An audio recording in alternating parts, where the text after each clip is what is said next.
Hey folks, I'm Mike, and today I want to talk about something that is important and surprising, and that is burnout.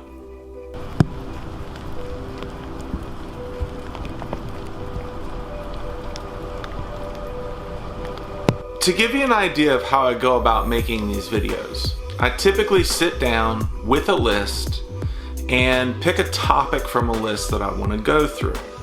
And this week I looked at my list, and at the top of the list was how to identify and deal with burnout. And I thought, this should be relatively easy because everybody knows how to deal with burnout.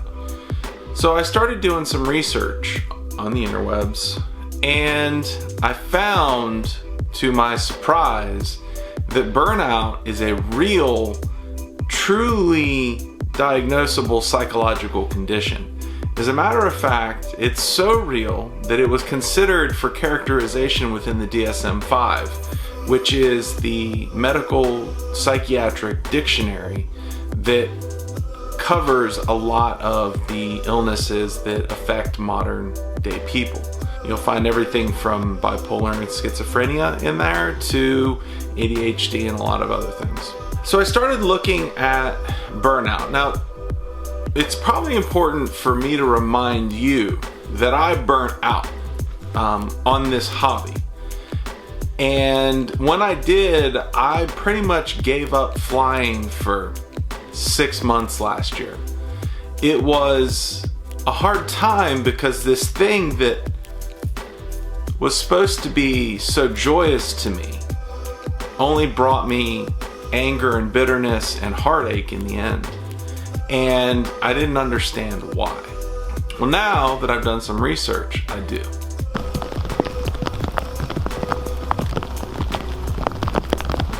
Let's talk about what causes burnout. Typically, burnout happens when someone who is a high performer finds that it becomes harder and harder to maintain the level of performance that they are used to. So for instance, a person starts out, a job is typically where people think of burnout, but someone starts a job. They kill it, they crush it, they're amazing, they're awesome. But day in and day out, that job becomes harder because there are stressors within that job. And what ends up happening is that because of those stressors, the person becomes less resilient. They become less able to deal with the crazy things that might be thrown at them on a daily basis. The stressors kind of start to eat away at the resilience of them emotionally. And all of a sudden, in order to be as performant as they were or as they expect themselves to be, they have to put in more effort. And as they put in more effort, it increases the stressors. And you kind of get this rinse and repeat cycle until all of a sudden this exhaustion sets in. And when that exhaustion sets in, that is when burnout is beginning. But burnout is not just exhaustion. It actually goes a lot deeper than that. Burnout can be not only the onset of exhaustion, it can be a lack of productivity, it can be the onset of depression, it can include drug and alcohol abuse. And at its absolute worst, burnout can include depression, and at its complete and total worst, suicidal thoughts or actions. This is actually not something to mess around with. I never reached a stage where I burn out to the point where I was suicidal or depressed. But what I did reach a point of was exhaustion, a lack of interest, and, a little bit of alcohol use. So what did it look like for me?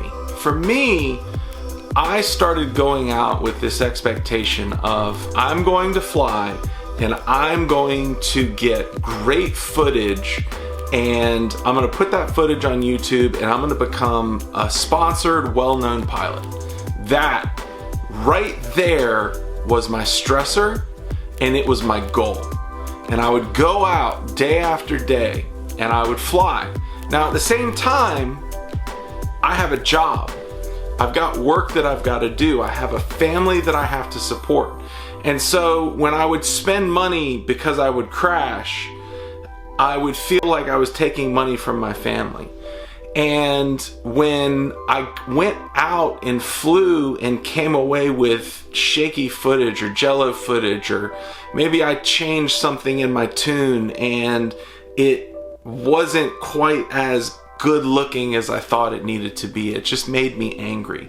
And over time, the joy that I had from flying was stolen. It just vanished. And all of a sudden, instead, I was left with anger and just really not great feelings. That's how I burn out. I put the stressors on me. I put the expectations on me. I put goals on me that were unrealistic. So how do you recover from burnout? And the answer is, number one, you take some time off.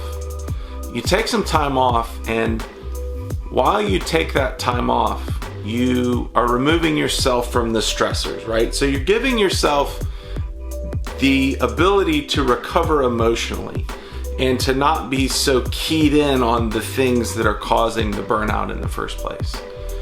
Number two, you reevaluate your goals. Why are you doing this? What is your purpose for flying in this instance? My purpose at that time for flying was to become a sponsored pilot and to make a name for myself. It didn't happen, but it took 6 months of not flying for me to realize that, hey, it's not gonna happen based on my abilities as a pilot. I'm just not good enough. And when I finally came to that realization, to that assessment of my goals, it started to put things into a different perspective. All of a sudden I realized, if I'm not going to be known as this awesome, amazing pilot, why am I flying? And as many of you will say, go fly for yourself, dude. And that's what I started doing. I went and I started flying for myself. And so you'll notice even in these videos, it's really not a lot of flying. I enjoy making these videos, and my goals in making these videos are way different than they were a year ago. But I no longer have this belief or this desire or even a goal to become a sponsored pilot or to be known as a world-leading, groundbreaking pilot. It's just not going to happen, and I'm okay with that. So the time off allowed me to get away from the stressors and then reevaluate my goals. And so after the 6 months that it took me to recover, when I went and I flew again, it was awesome. I actually, after that 6-month break, came back at it better than when I left. That's because I had removed so much stress that I was able to just enjoy myself and play around and see if I could do things I had never done before.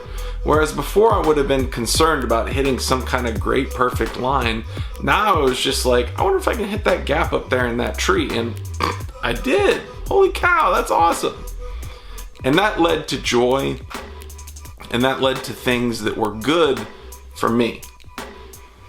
So if I can leave you with anything, it's that burnout is a real 100% bona fide thing.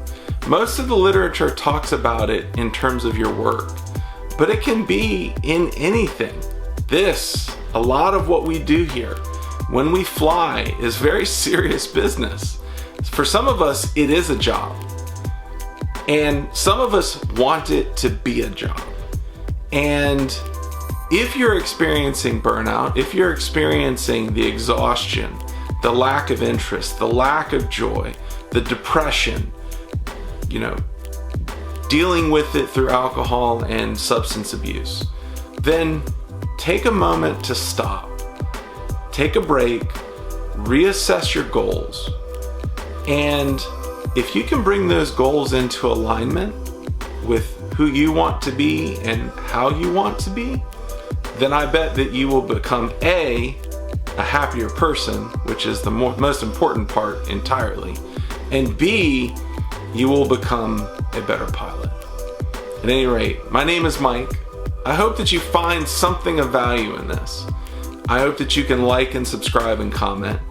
And I hope that at the end of the day, we all go out and we have a really good time and we all really, really enjoy ourselves. I'll talk to you later. Bye.